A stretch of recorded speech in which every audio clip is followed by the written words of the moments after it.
Halo semua, hari ini kita bakal bongkar sebuah dunia yang sebenarnya kita lihat setiap hari, tapi mungkin jarang banget kita pahami sampai ke dalamnya, dunia konstruksi. Kita akan telusuri bareng-bareng gimana ceritanya sebuah ide di atas kertas bisa berubah jadi bangunan megah yang menjulang tinggi. Yuk kita mulai perjalanannya. Pernah nggak sih pas lagi di jalan dan ngeliat ada kerangka baja raksasa lagi dirakit, terus kepikiran, gimana caranya ya bikin ginian? Ini tuh bukan sekedar numpuk-numpuk material loh, ini adalah sebuah simfoni. Ya, simfoni perencanaan, tantangan, dan keahlian yang luar biasa. Nah, beberapa menit ke depan kita bakal ngungkap rahasia di balik helm keselamatan, cetakan beton, sampai pertarungan melawan alam. Oke, untuk mulai kita perlu kenalan dulu sama para pemainnya. Coba bayangin deh, sebuah proyek konstruksi itu kayak orkestra raksasa. Setiap orang punya perannya masing-masing. Dan kalau satu aja fals, wah bisa-bisa seluruh pertunjukan berantakan. Jadi, siapa aja nih musisi utamanya? Setiap proyek itu kan mulainya dari mimpi seorang owner, dia yang punya ide dan tentu aja dananya. Buat ngewujudin mimpi itu, mereka akan manggil main contractor. Nah, di lapangan, yang jadi dirigennya itu project manager, yang mastiin semuanya jalan sesuai jadwal dan anggaran. Tapi pahlawan teknis yang sebenarnya itu adalah site engineer. Dialah yang menerjemahin bahasa gambar desain yang rumit jadi instruksi praktis buat tim di lapangan. Yang seru, orkestra ini bahkan punya kode warnanya sendiri. Warna helm di proyek itu bukan buat gaya-gayaan loh. Ini tuh semacam bahasa visual yang penting banget buat efisiensi dan keselamatan. Helm putih biasanya dipakai sama manajer dan insinyur. Biru buat supervisor, kuning itu warnanya para pekerja umum. Dan catat nih, kalau Anda lihat helm merah itu petugas keselamatan. Orang paling penting yang mastiin semua bisa pulang dengan selamat. Bahkan tamu proyek aja punya warna khusus, oranye. Oke, timnya udah kenal. Sekarang kita masuk ke bagian yang agak ajaib nih. Gimana caranya sebuah desain diubah jadi bentuk fisik? Nah, disinilah salah satu elemen paling fundamental dalam konstruksi modern mainin perannya. Sebuah cetakan raksasa. Namanya bekisting. Anggap aja ini kayak loyang kue, beneran deh. Kita kan nggak bisa bikin kue dengan bentuk yang sempurna tanpa loyang, iya kan? Nah, sama kayak beton. Bekisting ini cetakan sementara yang ngasih bentuk ke beton cair dan nahan dia dengan kuat sampai cukup keras buat berdiri sendiri. Tanpa bekisting, yang kita punya ya cuma genangan beton abu-abu aja. Tapi fungsinya itu jauh lebih dari sekedar ngasih bentuk. Bekisting harus kuat banget buat nahan tekanan beton basah yang beratnya bukan main. Kalau nggak, bisa jebol. Dia juga harus presisi, biar hasil permukaan betonnya halus. Kan penting tuh buat penampilan akhir. Dan yang paling krusial, ini soal keselamatan. Bekisting yang gagal pas ngecor bisa jadi bencana. Jadi anggap aja bekisting ini pahlawan tanpa tanda jasa di dunia konstruksi. Tentu aja, bekisting itu nggak cuma satu macam. Dua yang paling umum itu kayu dan baja. Kayu itu lebih murah dan fleksibel. Pas banget buat proyek kecil atau bentuk yang unik, tapi ya gitu nggak awet. Sebaliknya baja, harganya lebih mahal, tapi kuatnya minta ampun dan bisa dipakai berkali-kali. Bayangin deh bangun gedung pencakar langit yang tiap lantainya sama persis. Pakai bekisting baja jadi jauh lebih efisien dan hemat untuk jangka panjang.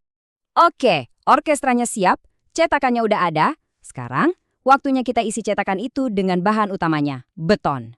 Tapi pertanyaannya, gimana kita tahu beton yang mau kita tuang itu kualitasnya oke? Jawabannya ada di tes yang kelihatannya simpel tapi penting banget, namanya uji SLAM. Intinya, ini tuh kayak cek kesehatan cepat buat beton sebelum dipakai. Kita mau mastiin adukan betonnya itu pas, nggak terlalu encer kayak sup, soalnya nanti betonnya lemah. Tapi juga nggak boleh terlalu kental kayak adonan roti, nanti susah ngisi cetakannya. Nah, uji SLAM ini bantu kita nemuin keseimbangan yang sempurna itu. Prosesnya praktis banget. Jadi, tim di lapangan ngambil sampel beton, dimasukin ke cetakan kerucut khusus dalam 3 lapisan, dan tiap lapisan ditusuk-tusuk biar padat. Terus, kerucutnya diangkat lurus ke atas, adonan betonnya kan pasti bakal merosot atau turun dikit karena gravitasi.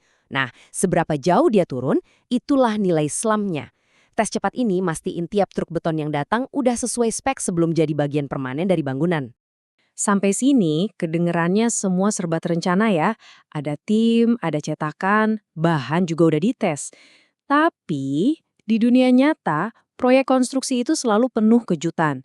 Rencana sebagus apapun pasti bakal diuji sama realita yang nggak terduga. Dan ini nih, beberapa mimpi buruknya manajer proyek. Bisa aja pas lagi ngegali, tanahnya ternyata isinya batu semua, beda dari hasil survei. Atau tiba-tiba hujan badai, proyek jadi kolam lumpur, kerjaan berhenti berminggu-minggu, harga baja tiba-tiba meroket. Wah, anggaran bisa kacau. Tapi salah satu musuh terbesar, apalagi pas menggali ke bawah, adalah musuh yang sering kali nggak kelihatan, air tanah. Coba bayangin, kita lagi gali lubang raksasa buat basement. Itu kan sama aja kayak kita bikin sumur dadakan. Air dari tanah di sekelilingnya pasti bakal ngerembes masuk terus, dan bisa-bisa ngebanjirin area kerja. Buat ngelawan ini, tim harus pasang sistem dewatering. Ini tuh jaringan pipa dan pompa yang nyala 24 jam nonstop buat ngedot air keluar biar galiannya tetap kering. Benar-benar pertarungan konstan melawan kekuatan alam. Dengan semua tantangan dan variabel ini, gimana caranya sebuah proyek bisa berhasil? Jawabannya cuma satu, fokus gila-gilaan pada kualitas. Setiap langkah, dari adukan beton sampai pemasangan bekisting, semuanya harus dikontrol super ketat. Dan ini taruhannya kalau kualitas diabaikan. Lihat deh gambar-gambar ini. Ini retakan di struktur beton. Penyebabnya bisa macam-macam, tapi seringkali cuma karena hal sepele kayak campuran beton yang salah, misalnya kebanyakan air. Retakan kayak gini bukan cuma masalah penampilan, ini tuh tanda bahaya. Ini adalah potensi kelemahan yang bisa ngebahayain kekuatan seluruh bangunan di masa depan. Jelus banget kan bedanya? Kualitas itu adalah batas antara struktur yang kokoh dan kegagalan yang fatal. Kutipan ini benar-benar ngerangkum semulanya.